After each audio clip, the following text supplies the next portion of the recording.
The Google Pixel 10 Pro XL is the Pixel phone to buy this year. The Pixel 10 Pro can match the Pro XL on the most important features, but the benefits of the larger display, along with a couple of features that are simply better on the XL device, make the Pixel 10 Pro XL my favorite of the new Pixel family, and the phone I would recommend first but not last. I feel confident recommending the Pixel 10 Pro XL above the rest and above any other Android phone you can buy right now, because I spent the last year using the Pixel 9 Pro as my primary work phone. That means I know exactly why the Pixel is a great phone for being productive, but I also know that I wish I would had a bigger screen than the 9 Pros. The Pro XL will be my primary device this year for sure. If you haven't checked out a Pixel phone in a while, you really should head to a store and get your hands on one. The latest Pixel 10 Pro XL is polished and well built, with a refined look and gorgeous materials and color combinations. It's a much nicer looking phone than the latest iPhone 16 Pro Max, and it delivers on a number of features Apple hasn't been able to match. Google's AI features are the most advanced on any smartphone and often most unobtrusive. The newest AI features like Magic Q and the live translation don't feel pushy or overblown, and they don't produce embarrassing or useless results. Google is pushing AI into the background as a silent helper where it should be. Of course, all of the new Pixel 10 series phones have Google's advanced new AI features like the live translator that not only converts your language into another tongue, it also speaks with a voice that sounds remarkably like yours. That may sound alarming from a privacy viewpoint, but Google says this processing happens on the Pixel 10 Pro XL and not on a distant cloud computer, so your conversations and your voice should be safe. So what makes the Pixel 10 Pro XL so special, the best of the Pixel 10 bunch? First of all, Google's Pixel displays, so-called Super Actua displays, are among the best you will see on any smartphone. These screens are bright and colorful and very sharp. When the screen is this good, I want as much screen as I can get, so I prefer having the larger XL display at 6.8 inches. It's 0.5 inches bigger diagonally than the Pixel 10's display, and that equals 13 square centimeters of extra screen space. The Pixel 10 Pro XL also has the largest battery of all the new Pixel phones, and that equates to the longest battery life, both in my real-world testing and our battery rundown test. It wasn't a massive difference. The Pixel 10 Pro XL only lasted an hour longer than the Pixel 10, still every bit helps. The Pixel 10 Pro XL also charges faster than any other Pixel 10 device, whether you are charging wirelessly or with a USB-C cord. If you have a 45-watt charger, the Pixel 10 Pro XL can charge that fast compared to the 30-watt charging on the other two Pixel 10 phones. The Pixel 10 Pro XL can also use faster wireless charging. Again, it's not a huge difference, but every detail matters. The biggest benefit for me is the combination of Google's winning Super Actua display with the Pixel 10 Pro XL cameras. If I am taking serious photos, I want the biggest viewfinder possible to get the right shot. The extra screen space on the Pro XL phones felt like a big advantage, and if photography is important to you, I'd recommend the Pro XL phone first. The Pixel 10 Pro has the exact same camera specs, but having the bigger Pro XL display helped me take better shots. Are there other benefits to the Pro XL? Well, not really. It isn't any faster than the Pixel 10 Pro or even than the Pixel 10. In our benchmark tests, the extra RAM in the Pro models didn't seem to make much difference. Pixel phones still disappoint if you only care about the numbers. I don't rely on benchmarks, though the Pixel 10 Pro XL was satisfying and quick in almost every task. There was some lag on the camera, but most of other features, including the latest AI helpers, ran smoothly with no delays. Google has another winner with the Pixel 10 Pro XL and the whole Pixel 10 family. Between the premium design, the excellent software, and the advanced AI features, this is a phone that iPhone fans should seriously consider, and Galaxy owners should envy. I'll be keeping this phone close by, snapped to my MagSafe charging stand until an even better Pixel comes along. I remember the days when a new phone would cost the same but come with more storage and RAM than last year's model because component costs had decreased. This year's Pixel 10 Pro XL is more expensive than before and it comes with 256 GB of storage, but I'm not awarding Google any medals for giving the phone enough space. This phone should be cheaper. To be fair, 256 GB of storage is the right amount unless you play a ton of games or you shoot video with your phone at high resolution. There's a 1TB model available, but only serious enthusiasts need apply, and you know who you are. The color options this year are a bit drab. I like the moonstone color and the jade, but they aren't very exciting. My review unit is the porcelain white, which looks classy but a bit bland. Google also sent along a silicone case with magnets built in that matches the phone perfectly. If you want the 1TB storage option, it's only available in the black obsidian. The Google Pixel 10 Pro XL is the Pixel 10 Pro all blown up. It doesn't add any extra buttons or physical details. The two phones look identical, just at a different scale. That's a good thing because the Pixel 10 Pro is a great looking phone and it keeps the same exact design as the Pixel 9 Pro. That was my favorite phone of last year. If it ain't broke, don't fix it. I like the Pixel 10 Pro XL design even more than the latest iPhone 16 Pro Max. It feels just as refined as Apple's phone with fewer unnecessary buttons to get in the way. Does anyone actually use the camera control? I know I don't. To be fair, I don't use the temperature sensor on the back of the Pixel 10 Pro XL, but I can ignore that easier than a button. The color options are a bit professional and bland, but closer inspections shows more attention to detail than I would have expected from Google. The jade color of my Pro review sample, for instance, was matched with a light gold frame that looks barely glided. It's a gorgeous match. The speaker grills on the bottom of the phone are new and color matched to the frame you choose. It's a nice touch that most people won't ever notice. I have no complaints about the Pixel 10 Pro XL design except that I would like to see more interesting color options. Google at least matches its phones perfectly with its silicone case colors, and like the Pixel 10 phones, the latest cases have magnets inside that secure a very strong connection to any Pixel Snap or MagSafe accessories you might buy.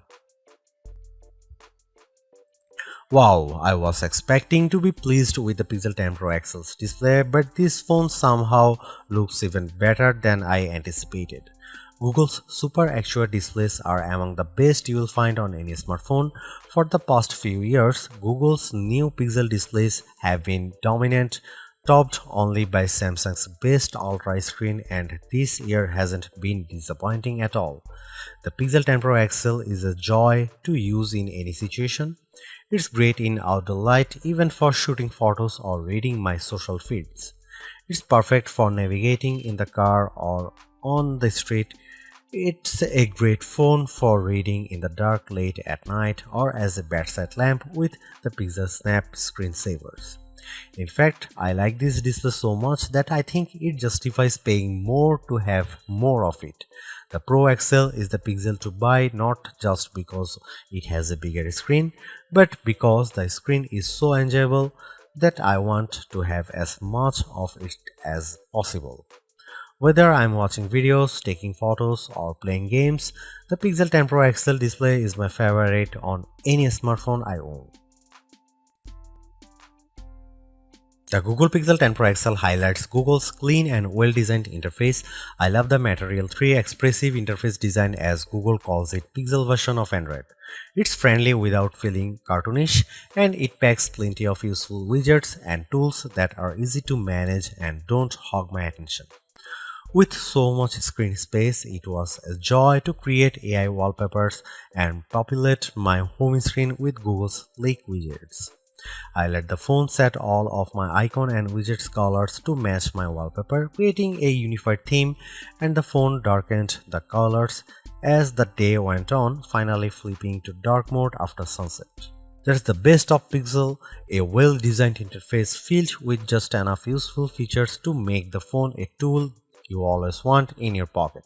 The Pixel 10 Pro XL will definitely remain my primary work phone after this review is published. It gives me simple customization and shortcuts that removes the clutter of apps from my home screen and surface just the information I need. I wish iOS was better at this.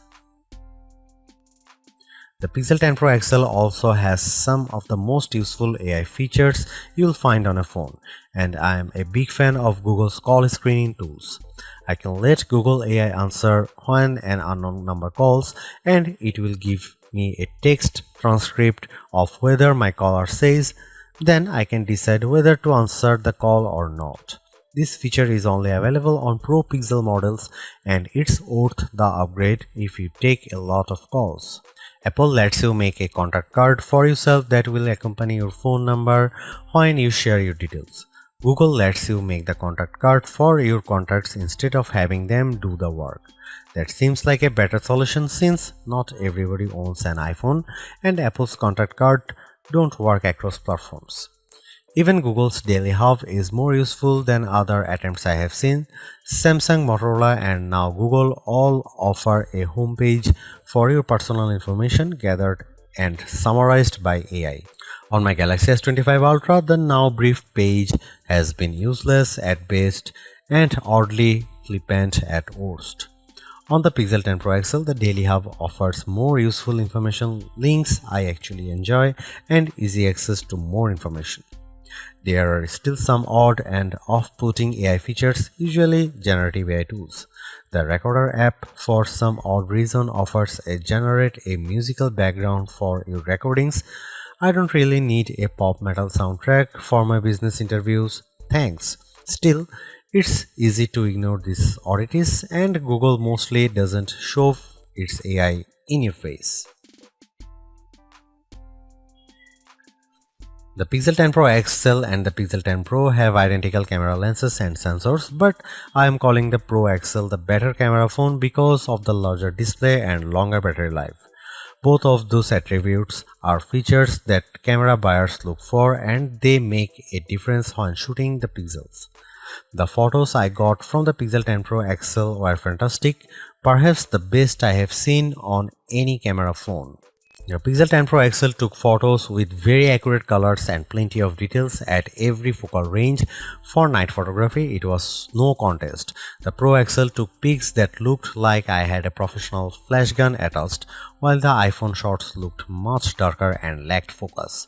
You can see plenty of AI help in the photos, but usually the results don't look fake or off-putting. The only downside to Pixel photography is Google's camera app. It's a nightmare. It's hard to use with settings that seem to conflict with each other. At just one setting, like changing from 12 megapixel to 50 megapixel resolution, and a handful of other settings suddenly go dark without warning. Here you can see some camera samples of the new Google Pixel 10 Pro XL.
The Pixel 10 Pro XL's performance is the phone's only real letdown, and even though it didn't make a difference most of the time, at key moments the phone struggled to keep up.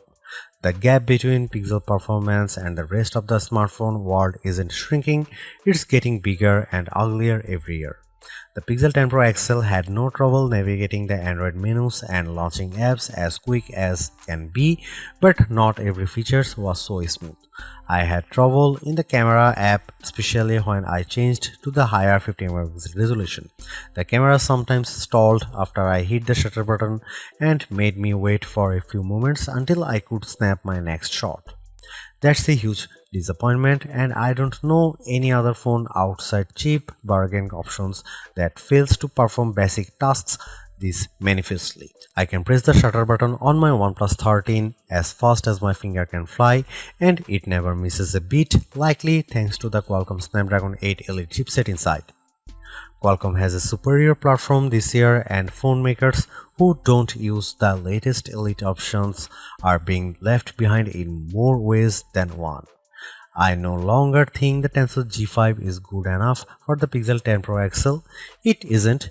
It can't keep up with the latest Android software and features, and it's time for Google to rethink its platform strategy.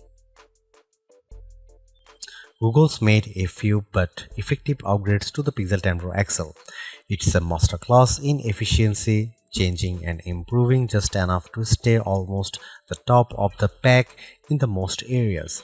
The display's brightness is unmatched, and the camera's ultra-wide perhaps aside offer a balanced natural look that I can see a lot of people liking. It's unfortunate the Pixel 10 series is still the lowest powered of the flagship phones on sale today and lags behind its main rivals on battery efficiency. Hopefully, access to Google's latest AI tools makes up for that for anyone who decides to take the plunge, although perhaps give it a couple of months if this is your primary reason. Hopefully by then the seemingly incomplete Magic Q and the preview version of the camera coach will have been made whole. The Galaxy S25 Ultra may still be a better pick for you if you want more power and power efficiency from your phone. The Pixel 10 Pro may also be a better fit than the XL, considering you only sacrifice display size and battery life for a cheaper phone that's otherwise just as capable as its large sibling. But the Pixel 10 Pro XL is the most capable of competitive of Google's latest batch of phones. If you are buying a phone right now and want best-in-class software combined with top-tier hardware, this Pixel is probably the one to pick.